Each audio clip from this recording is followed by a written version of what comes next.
প্রিয় বন্ধুরা, আসসালামু আলাইকুম। আপনাদের আজকের সহযোগিতায় আমাদের থেকে টাকা কালেকশন হয়েছে 5,640 টাকা। আমরা বিভিন্ন মসজিদ থেকে এগুলা সংগ্রহ করছি।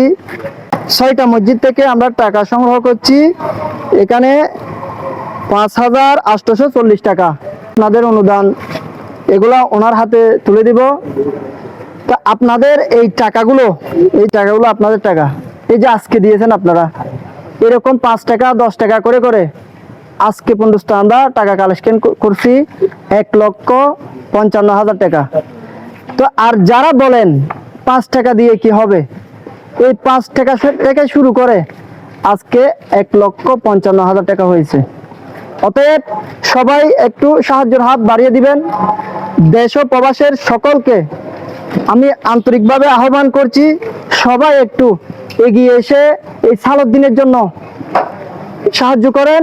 আমাদের যদি এই সাহায্যগুলো অতি দ্রুত হয়ে যায়, আমরা আগামী 27 তারিখ সালাউদ্দিনকে উন্নত চিকিৎসার জন্য ঢাকায় নেওয়ার সিদ্ধান্ত নিয়েছি। যদি বাকি টাকাগুলো কালেকশন হয়ে যায়, তাহলে আমরা আশা রাখি 27 তারিখ উন্নত চিকিৎসার জন্য সালাউদ্দিনকে ঢাকায় নিয়ে যাব।